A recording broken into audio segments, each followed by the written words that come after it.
Kamalaman, 450. Hi mga kapangit! Welcome back to my YouTube channel. This is Joe Padam Pangit. So siyempre man, nakita yung background natin, di ba?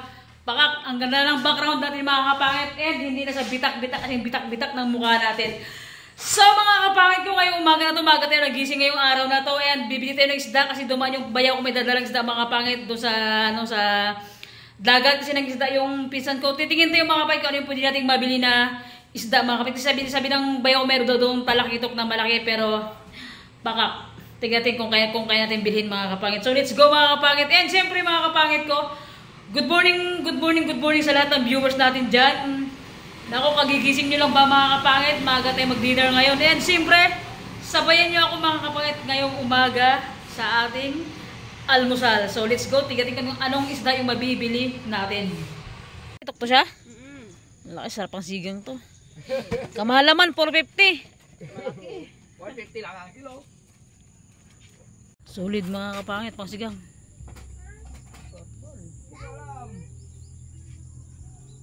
Damis pang sigang talaga to.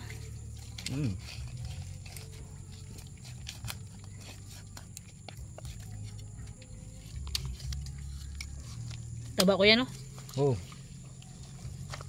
Itong Siya mga kapit, dahil nagdagat ito yung ano, asawa ng pinsan ko, yung bili tayo ng ano, talakitok. Grabing sarap ang sigang. Sariwang sariwa. sigang na ito. Mga kapangit, lagyan din ng kamis yung ating sinigang mga kapangit. And ano, ito yung sinigang natin mga kapangit, oh. Isang laman saka ano, isang bakak. Uy, laman saka ulo mga kapangit. So yan, pang breakfast natin. Alright, the best. Sarap to mga pang ano, pang sigang ang talakitok talaga, and napakataba. Yan mga kapangit, dito tayo sa ano, sa Ipila sa market. Di bumili tayo ng ano, pang sigang. So yan mga kapangit, nandito tayo sa ano, sa market di sa labas mga kapangit, sa Ipilan. Sinalang natin yung ano natin, yung sinigang na isda habang bumibili tayo dito ng pichay mga kapangit. So yun, may copyright mga kapangit, kaya nag voice over tayo. Pakak, napakasarap ng ano, ng sili sariwang sariwa talaga. Parang ako, di ba? So yan, bawin na tayo mga kapangit. So yan mga kapangit, kumulo na siya. Lutong-luto na yung ating kamis. And nilagyan natin mga kapangit ano, ng sili para pang panghang siya.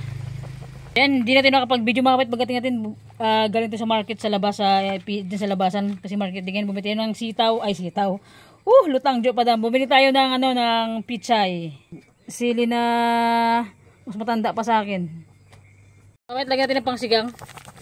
Yung pangsigang mga kapit, ilagay natin lahat para solid yung ano, solid yung asim niya. Tapos may kamyas pa, di ba? Baka.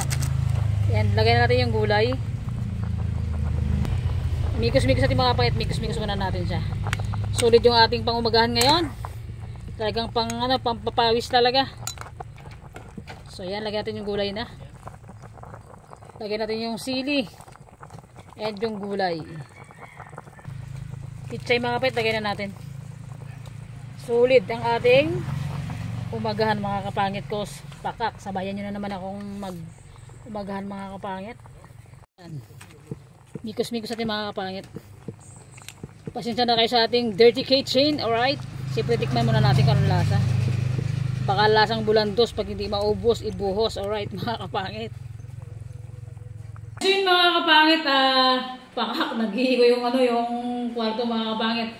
At mga kapangit ko, so yun, nakapag-prepare na tayo. Tapos tayo magluto ng isda na sinigang na talakitok mga kapangit. And how many times na ako mga kapangit nakapag-vlog nito ng talakitok dahil nga napakasarap talaga mga kapangit yung isda na ito. Kahit paulit-ulit ka magulang, hindi ka magsasawa. So yun, dito tayo mga kapangit sa kabilang kwarto. So yun, natapos na natin na finish. At natapos na nila na finish and pakak, diba? Wala na lubak mga kapangit. And siyempre, unang breakfast natin dito sa loob na ano na dahil natapos na yung finish nila. So dito tayo mga kapatid sa labas, may nagtatrabaho mga kapangit, yung sila kuya at si uncle nagtatrabaho sila. So nagpipili sila sa likod mga kapangit. Diyan sa may harap mga kapangit, pinapinish ko na rin para ano naman, para hindi na bungkal-bungkal tignan kasi Diyos ko kapangit tignan mga kapangit sa labas, mukhang bungkal-bungkal tignan yung ano, yung pagka-halo-block nila. So yun mga kapatid, siyempre sa lahat ng viewers natin dyan, sabayan nyo akong kumain ng umagahan ngayon. And siyempre bago ang lahat, pag-pray muna tayo. God, maraming salamat po sa araw-araw na binibigay mo lakas, sa araw-araw na blessing na binibigay mo, and hindi mo kami pabayaan. And sa pamilya ko, God, more blessing pa po yung ibigay mo sa amin, and sa lahat ng sumusuporta sa akin, sa lahat po ng mga mahal ko sa buhay. Amen. So mga kapatid, hindi patagalin yung pray natin kasi nga grabe, sobrang kagutom na talaga mga kapangit. And maga tayo nagising talaga ngayon, kanina, kasi nga siyempre may gumagawa ko sa bahay, and nakita ko si Bayo ko na may bit-bit na isda, kaya yun, napatanong tayo kung saan siya bumili. So yun, mga kapangit, lahat yun rin, balang gutom na talaga ako. So yun, yung sinigang natin na talakitok, meron siyang pitsay and sili and, ang tawag nito? Kamyas mga kapatid, kaya grabe yung sulit yung asin niya, talagang pakak talaga, pang malakasan, di ba?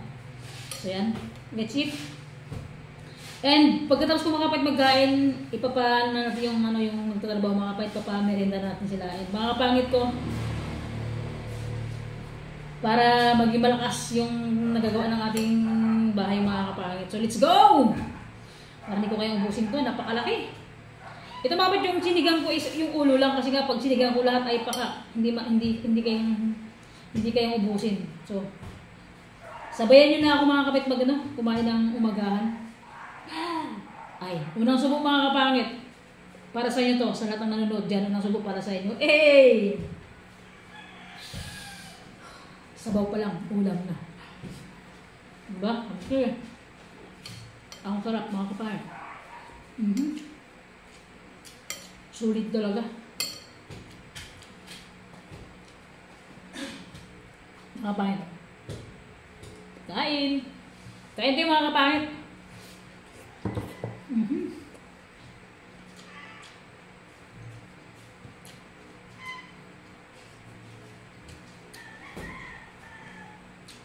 Ang ganda ng background natin sa likod.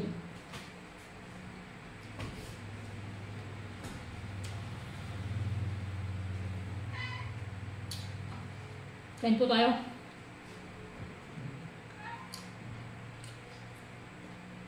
Grabe ang taba.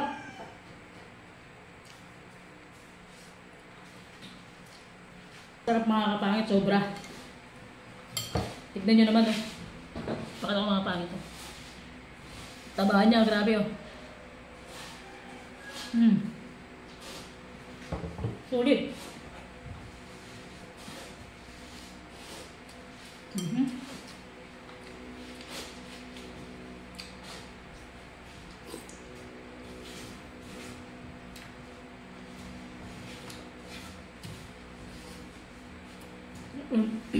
Sarap.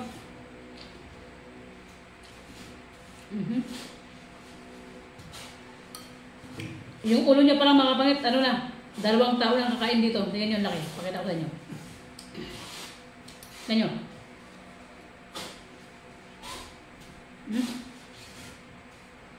Ang laki. Sobra. Sarap.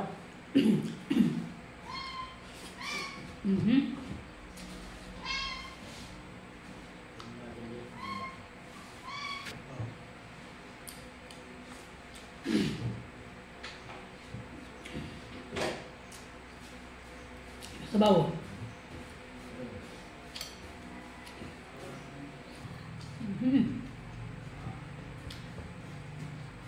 Sarap.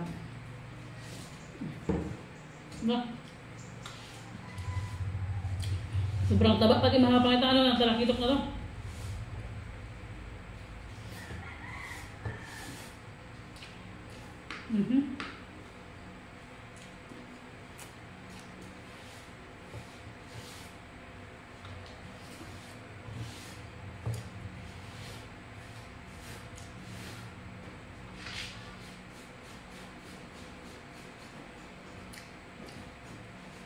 Grabe lang.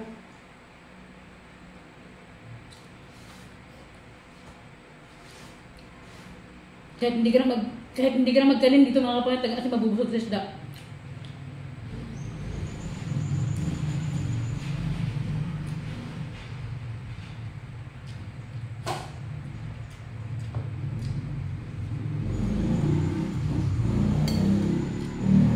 Parang hindi ko kaya ubusin yung ulo niya.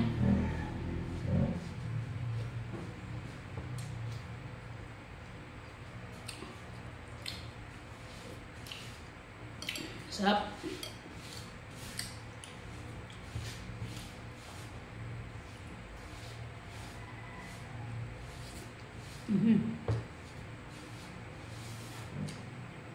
Diba?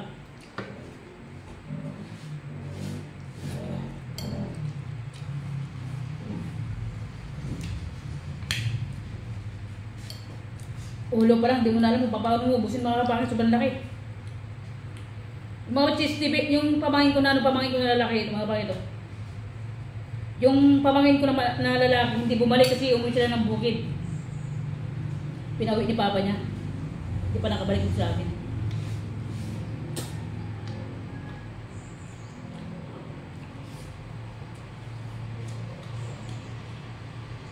Kumapit yung anghang.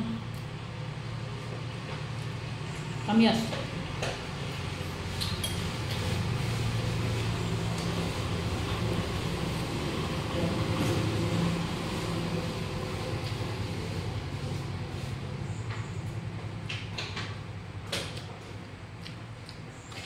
Ganyan.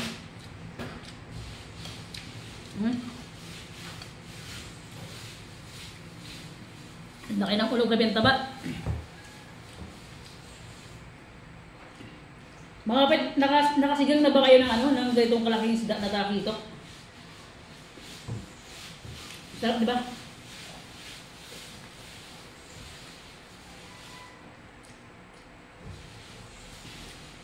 The best talaga pang sigang itong isda na tarakitok na ba?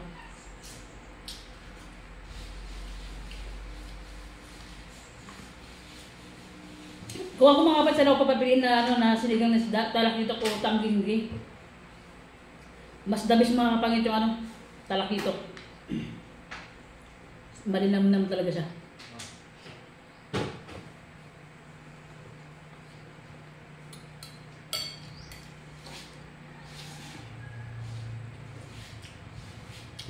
Yan. After natin magkain mga kapangit, pamilya natin sa ano, nagtatrabaho doon sa bahay. Hay! Nakakabulol. So yan. Kain. Hindi na ako mag-add ng ano mga kapangit, hindi na ako mag-add ng rice ko kasi nga isda pa lang, busog ka na.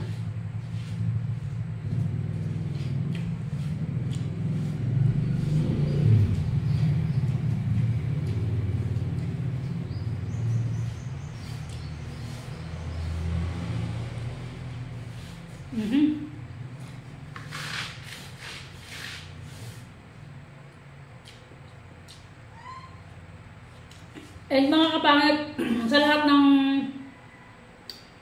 ng nag-comment sa ano mga kapangit, sa lahat ng nag-comment sa vlog ko kahapon na update ko doon sa bahay. Sobrang salamat po sa inyong lahat, sa lahat ng nag-comment. Big shout out po sa inyong lahat na nag-comment, sa lahat ng viewers natin. Maraming salamat po sa inyo na nanood ka po sa vlog natin. Sobrang nakakataba ng puso. Sana mga kapangit pang lifetime ko ng sana pang lifetime ko ng partner yung girlfriend ko ngayon. Kung pwede lang nawala lang sana talagang siya na talaga na makasama din mga kawit na panghabang buhay sa ano sa magtanda. Siguro ko akong tatanungin, sure na ako sa kanya mga kapangit. Siyempre pinagawa niya to. Nakakahiya naman mga kapatid kung hindi ako mag-share dito sa pinapagawa sa loob ng bahay ko. Kaya yun, nag-ambag na natin mga kapangit para naman walang masabi yung natin, yung jowa crush natin, di ba?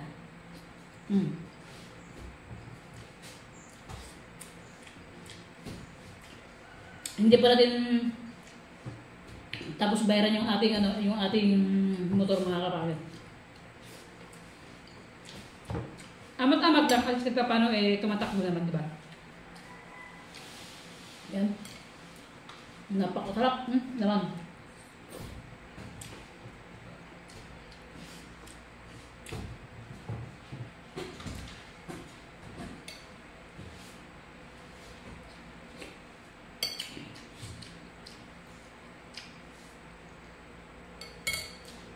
And excited ako. Excited ako mga pa sa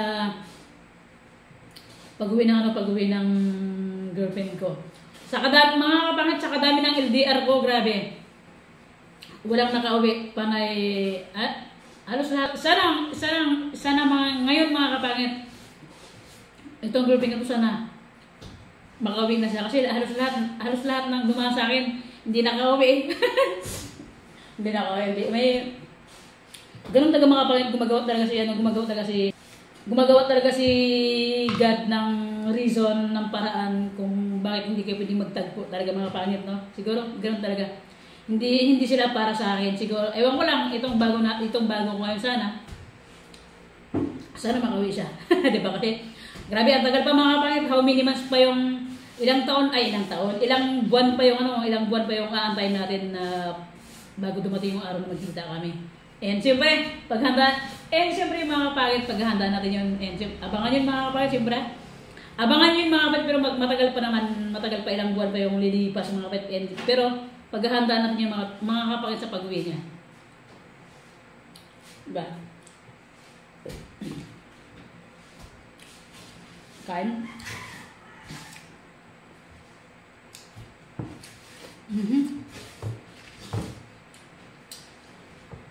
Sarap.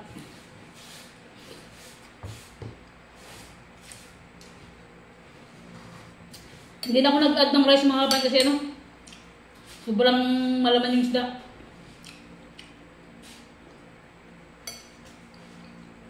Parang siya lang malaman. Hey! Diba? And so yun, gusto ko lang sabihin sa girlfriend ko na simple sa vlog, diba? Parang naman isipin niya na asin taga wala akong tinatago na kasi gano'n din, minsan kasi pag mga kapit, talagang nag-overthinking din siya. Para lang din naman kami. Ganon din naman ako. Ganon talaga pag LDR, hindi talaga may iwasan mga kapakit yung ganong pagdududa talaga. Diba?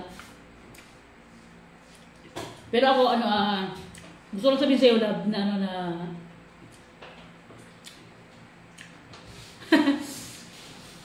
sana ikaw na yung huli na huli na makakasama ko na pang lifetime na partner, di ba? Kahit ano pang dumating sa atin na grabing away, lahat yun nalagpasan natin. Nabubulol tayo. Kalma lang, Diyo Padam, kalma lang. Diba? And basta yun yung kaya kong i-promise sa'yo, love, na hanggat alam kong mahal mo ako, hanggat alam kong nandyan ka, hanggat alam kong mamahalin kita na sobra-sobra. O, diba? Pag napanood nyo itong vlog, kikiligin na naman yun. Hindi, charot ang mga kapangit.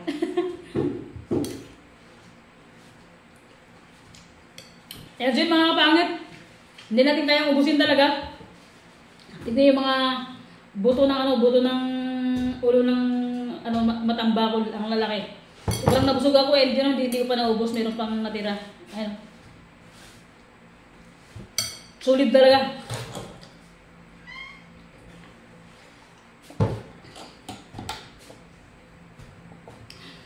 Ayan so mga kapangit, dito na nag-end yung vlog natin mga kapangit ko. Thank you for watching mga kapangit. Thank you so much sa inyong lahat mga kapangit sa nag-stay sa channel ko, sa mga hindi nag-skip ng ads. Big shoutout po sa inyong lahat, sa lahat na nagmamahal sa akin mga kapangit na nag-stay. Thank you so much mga kapangit sa araw-araw na panonood yun ng vlog ko. Thank you so much. And siyempre, shoutout kay James, kay Ate Nining, kay Edgar. Big shoutout sa kanilang tatlo. Pakak, hindi niyo ako sinama. Kumain kayo sa Kumain kayo sa bagong restaurant ni Ajit Tajala. Ajit Tajala, big shoutout sa iyo, Ben. Ang daya ng tatlo, grabe, hindi talaga nag-invite. Buti nakain niyo yung kinakain niyo na hindi kayo nag-aya sa akin. Di ba? So yun mga kapatid, hanggang dito na yung vlog natin. Thank you so much po. Maraming salamat sa inyong lahat mga kapangit ko. Kung bago ko pa lang sa aking YouTube channel, don't forget to subscribe. Bye-bye mga kapangit. See you next vlog mga kapangit. Update ko lang kayo mga kapangit sa bahay ko ano yung magiging kung ano yung matatapos dito sa bahay natin mga kapangit. So, i-update ko kayo mga kapangit ko. So, yun, bye-bye mga kapangit. See you next vlog mga kapangit. And Shoutout sa family ko sa Isabela. Ay, huli na nag-shoutout. And sa Manila. Bye-bye! Bye-bye mga kapangit. Ay, excuse me po. Bye-bye mga kapangit. See you! See you next vlog ulit.